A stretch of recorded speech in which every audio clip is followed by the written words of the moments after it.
Hi friends, welcome to Rojas cooking. இன்னைக்கு நம்ம சேனல்ல ரொம்ப சூப்பரான நம்ம 19 kids எல்லாரோடைய ரொம்ப ஃபேவரட்டான பால்கோவா மைதா பர்ஃபி எப்படி செய்யறதுன்னு பார்க்கலாம். இது வந்து கண்டிப்பா நம்ம எல்லாரும் கடையில வாங்கி சாப்பிட்டுருப்போம்.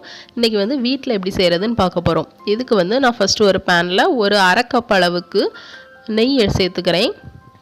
இதுக்கு பதிலாக நீங்கள் வந்து 1/2 கப் வெண்ணெய் பட்டர் கூட சேர்த்துக்கலாம்.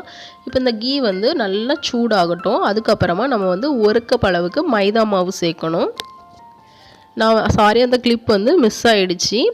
நான் வந்து வேறு ஒன்றுமே சேர்க்கலை. 1 கப் அளவுக்கு மைதா மாவு மட்டும் தான் சேர்த்துருக்கேன். சேர்த்து அந்த நெய் கூடால நல்லா மிக்ஸ் பண்ணி எடுத்திருக்கேன். இப்போ இதை வந்து நல்லா கலந்து விட்டதுக்கப்புறமா ஒரு 8லேருந்து 10 நிமிஷத்துக்கு லோ ஃப்ளேமில் வச்சு நல்லா மிக்ஸ் பண்ணணும். இது வந்து நல்லா கொஞ்சம் மெல்ட் ஆகி கொஞ்சம் இலகுவாட்டு ஒரு பேஸ்ட் மாதிரியே வரும். நம்மளுக்கு ஒரு 10 நிமிஷம் ஆகட்டும். இப்போ எனக்கு சரியாக ஒரு 10 நிமிஷத்துக்கு அப்புறம் பாருங்கள், ஃபஸ்ட் இருந்ததுக்கும் இதுக்கும் ரொம்பவே டிஃப்ரெண்ட் தெரியும். உங்களுக்கு ஒரு பேஸ்ட் மாதிரி ஆயிருக்கு. ஒரு 10 நிமிஷம் ஆனதுனால அந்த மைதா எல்லாமே அந்த நெய்யிலே கொஞ்சம் வதங்கி அந்த நல்லா வெந்து வந்திருக்கும். இப்போ நம்ம இதை வந்து ஆஃப் பண்ணிடலாம். இதை வந்து நல்லா ஆற வச்சு எடுத்துக்கணும். இப்போ ஆறுனதுக்கப்புறம் வந்து நம்மளுக்கு இன்னுமே கொஞ்சம் பேஸ்டான மாதிரி தான் இருக்கும். இது வந்து நல்லா ஆற வச்சுக்கலாம். நான் வந்து இன்னும் இதில் சுகர் ஆட் பண்ணலை. அடுத்தல வந்து நான் ஒரு பவுலில் ஒரு 3/4 கப் அளவுக்கு சாதாரண சுகரும் ஒரு 4 ஏலக்காயும் எடுத்திருக்கேன். இப்போ இதை வந்து நல்லா நாம பவுடர் பண்ணி எடுத்துக்கலாம். உங்களுக்கு வந்து அப்படியே நீங்கள் சேர்க்குறதா இருந்தால் 1/2 கப் சுகர் எடுத்துக்கோங்க. உங்களுக்கு சரியான அளவாக இருக்கும். 1/2 கப் சுகரை நீங்கள் பவுடர் பண்ணும்போது உங்களுக்கு 1 கப் பவுடர் சுகர் கிடைக்கும். நான் வந்து கொஞ்சம் எக்ஸ்ட்ராவே எடுத்திருக்கேன். ஏன்னா எக்ஸ்ட்ரா இருந்தால் நான் வந்து வேறு ஸ்வீட்க்கு யூஸ் பண்ணிப்பேன். அதுக்காக தான்.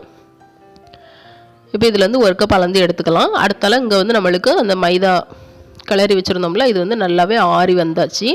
இதில் வந்து நம்ம எடுத்து அரைச்சி வச்சுருந்த பவுடர் சுகரை கொஞ்சம் கொஞ்சமாக சேர்த்து நம்ம நல்லா மிக்ஸ் பண்ணி எடுத்துக்கணும்.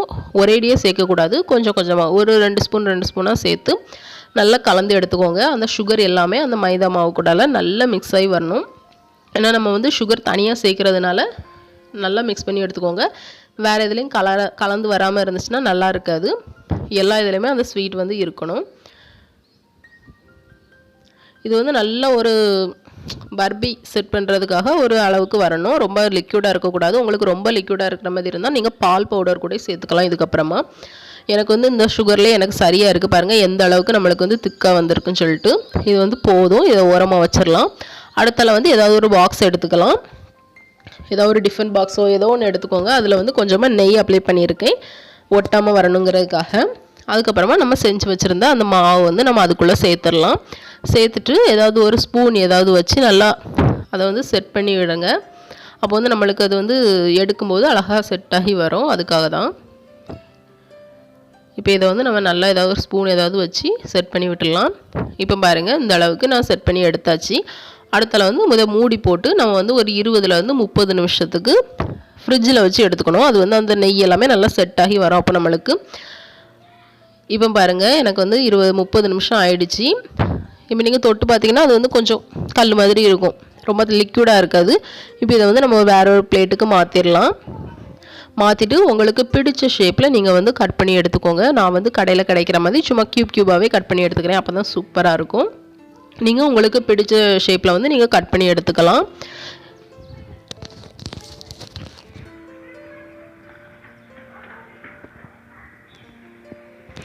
அவ்வளோதான் ஃப்ரெண்ட்ஸ், ரொம்ப சூப்பரான 19 கிட்ஸோட ஃபேவரட் பால்கோவா மைதா பர்ஃபி ரெடி ஆகிடுச்சு. இது ரொம்பவே சூப்பராக இருக்கும். வாயில் வச்சோன்னே அப்படியே கரைஞ்சி போயிடும். அவ்வளோ சூப்பராக இருக்கும். கண்டிப்பாக ட்ரை பண்ணி பாருங்கள். இந்த வீடியோ உங்களுக்கு பிடிச்சிருந்தனா லைக் பண்ணுங்கள், ஷேர் பண்ணுங்கள். மறக்காமல் ரோஜாஸ் குக்கிங் சேனலுக்கு சப்ஸ்கிரைப் பண்ணுங்கள். பாய்.